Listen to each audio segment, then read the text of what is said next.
छोटा सा लड़का था जो कराची, पाकिस्तान का सबसे बड़ा शहर और बंदरगाह के बेरूनी इलाके के एक गांव नीलगुन्ना में रहता था। हारून अपने गांव नीलगुन्ना के छोटे से प्राइमरी स्कूल में पढ़ने जाया करता था, जो कि इसके घर से कोई 1 मील के फासले पर था। इसकी जमात का कमरा बहुत कुशादा था, जस पत्थरों की बनी हुई बहुत लंबी लंबी चटाइयाँ फर्श पर लंबी और सीधी कतारों में बिछी होती थी। बच्चे इन चटाइयों पर तख्ता स्याह और उस्ताद की तरफ मुंह करके बैठते थे। बच्चों में नीलगुन्ना के लिए कोई मेज और कुर्सियाँ नहीं थी, सिर्फ एक डेस्क कमरे में सबके सामने की तरफ था, जो कि सिर्फ उस्ताद के इस्तेमाल में था। वहाँ एक तरफ एक अलमारी भी थी, जिसमें बच्चों में नीलगुन्ना की कापियाँ और किताबें वगैरह रखी हुई होती थी। इन चंद चीजों के अलावा इस कमरे में कोई फर्नीचर नहीं था। उन दिनों में गाँव नीलगुन्ना के छोटे स्कूलों में आमतौर पर यही तरीका होता था। हारून एक अच्छा लड़का था, जो कि अपने बड़े बुजुर्गों, अपने वालिदैन और अपने उस्ताद की इज्जत किया करता था। वो रोजाना बहुत सुबह सवेरे उठता ताकि वक्त पर तैयार होकर नाश्ता करे और फिर वो घर से निकलकर खेतों के दरमियान से गुजरता हुआ लंबा सफर तय करके स्कूल में वक्त से पहले पहुंच जाए। वो बहुत मेहनत करता और हमेशा अपना स्कूल का काम खत्म करता। वो हमेशा अपने वालिदैन की इस नसीहत पर अमल करता कि आज का काम कभी कल पर मत छोड़ो। स्कूल में तफरीह के वक्त हारून अपने दोस्तों के साथ खेल के मैदान में कबड्डी खेला करता था। ये खेल पाकिस्तान के देहाती इलाकों के नौजवानों के दरमियान बहुत मकबूल है और हारून को भी ये खेल खेलना बहुत पसंद था। हारून के हमसाये में एक धोबी भी रहा करता था, जिसका नाम ताजूर था। ताजूर के पास एक नर गधा था, जिस पर सवार होकर वो हर हफ्ते करीब के एक कस्बे में जाता और वहाँ के लोगों से मेरे कपड़ों की गुठलियाँ जमा करके लाता। कभी गधी पर सवार होकर कपड़ों के साथ दरिया पर जाता और वहाँ पर वो कपड़े धो कर लाता। ताजूर की एक बुरी आदत थी कि जब वो गधे पर सवार होता तो वो बेचारे गधे की टांगों पर जोर जोर से छल्ले मारता जाता था। तब वो गधा एक भयानक सी आवाज निकालता था, नीलगुन्ना, नीलगुन्ना, और साथ ही ताजूर अपना और भारी गुठलियों का बोझ भी इस पर लादे हुए होता था। फिर शाम को वो गधे पर सवार धोए हुए कपड़ों की गुठलियों का बोझ भी इस पर लादे हुए उसकी टांगों पर छुरी मारता हुआ वापस आता था।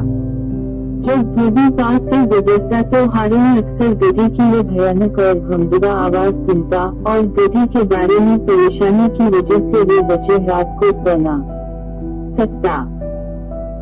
दूसरे दिन सुबह के वक्त भी स्कूल जाते हुए हारून धोबी को गधे पर धोए हुए कपड़ों के साथ सवार शहर की तरफ जाते हुए देखता, जो हमेशा की तरह गधे को लंबी छुरी के साथ पीटता जाता था। बेचारा छोटा सा लड़का अक्सर बहुत गौर और फिक्र से देर तक इसके बारे में सोचता रहता कि किस तरह इस गधे को ताजूर की मारपीट से बचाया जाए, मगर कभी भी कोई मंसूबा इसकी समझ में नहीं आया।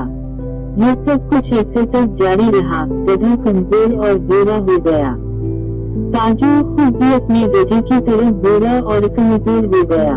इसका नतीजा ये हुआ कि धोबी शहर से इतनी ज्यादा कपड़ों की गुठलियाँ जमा करके धोने के लिए नहीं ला सकता था। इस वजह से आवाज ज्यादा गरीब हो गया था और इसको अपने गधे की देखभाल पहले से ज्यादा मुश्किल लगती थी। अब ताजूर ने गधे को ताजा सब्ज घास की बजाय बचा खिच्चा खाना देना शुरू कर दिया, लेकिन उसकी गधे को पेटने की आदत नहीं बदली। फिर ऐसा इत्तेफाक हुआ कि हारून ने अपने प्राइमरी स्कूल के फाइनल इम्तिहान को अपनी जमात में सबसे ज्यादा नंबर हासिल करके पास कर लिया। हेड मास्टर ने इसके सर्टिफिकेट के साथ उसे एक खास इनाम भी दिया। हारून गाँव नीलगुन्ना भर में बहुत मशहूर हो गया। इसके वालिदैन इंतहाई खुश हुए। वे अपने बेटे की कामयाबी पर नाज करने लगे। इसकी मेहनत और कामयाबी की खुशी मनाते हुए हारून के वालिदैन ने इससे वादा किया कि वो उसे इसकी मर्जी की जो चीज भी वो पसंद करे उसे वही तोहफे में खरीद कर देंगे। उसी रात को जब वो छोटा सा लड़का अपने कमरे में सोने के लिए गया, उसके कमरे की खिड़की खुली थी और उसे इस बेचारे गधे की गमज़दा आवाज थोड़े फासले से सुनाई दे रही थी, धीम धीम। हारून ने उसी वक्त फैसला कर लिया कि वो अपने वालिद से ताजों का गधा खरीदने के लिए कहेगा।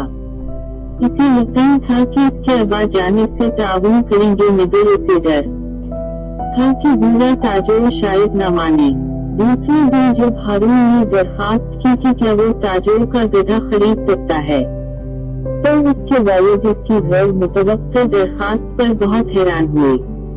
इन्होंने कहा, बेटे, ताजो की गधे में क्या खास बात है, तुम कोई दूसरा जानवर भी पाल सकते हो। लेकिन हारून ने कहा, नहीं अब्बा जान, मैं ताजो का गधा ही हासिल करना बेहतर समझता हूँ। तब इस छोटे से लड़के ने अपने वालिद के सामने तमाम कहानी बयान की कि किस तरह ताजो अपने गधे को एक लंबी छुरी से मारता है और किस तरह वो अपने गधे से कपड़ों की भारी गुठलियां अठवाता है और इसे खाने के लिए ताज़ा घास की बजाय बचा खिच्चा खाना इसके आगे डाल देता है। हारून ने अपने वालिद को वजाहत करके बताया कि किस तरह वो अरसे से बेचारे गधे को इस सख्त जुल्म से बचाने की ख्वाहिश रखे हुए था। इसकी दास्तान सुनने के बाद उसके वालिद अपने बेटे के लिए इस बूढ़े गधे को खरीदने पर राजी हो गए। इस तरह दूसरे रोज सुबह हारून और उसके वालिद ताजो से मिलने गए और इन्होंने धोबी से पूछा कि क्या वो इसका गधा खरीद सकते हैं। ताजो को इस दरखास्त पर बहुत ताज्जुब हुआ। तब वो सोचने लगा कि उसका गधा कितना बुरा और कमजोर हो चुका है और इसे खिलाना पिलाना और इसकी देखभाल करना काफी मुश्किल हो गया था। फिर ताजो अच्छी कीमत हासिल करने के लिए कुछ देर बहस करने के बाद अपने बूढ़े गधे को बाप बेटे के हाथ बेचने पर राजी हो गया। हारून और अब्बा जान गधे को अपने साथ ही घर ले आए और उसे अपने घर के पीछे बहुत बड़े सहन में आजाद छोड़ दिया। इन्होंने बूढ़े गधे को खाने के लिए ताज़ा घास भी दी और इन्होंने वादा किया कि आइंदा उसे कभी भी कपड़ों की भारी गुठलियां नहीं उठानी पड़ेगी और न ही किसी लंबी छुरी से मार खानी पड़ेगी। हारून ने हमेशा गधे की देखभाल की पूरी कोशिश की और बावजूद इसके कि वो गधा बहुत ही बुरा था, मगर वो जल्द ही ताकतवर और सेहतमंद हो गया। वो छोटा सा लड़का बहुत खुश था क्योंकि वो ये देख सकता था कि गधा अपने नए घर में कितना खुश था और अब हारून को कभी भी इसकी वो इंतहाई गमज़दा आवाज ये नहीं सुनना पड़ेगी, कभी नहीं।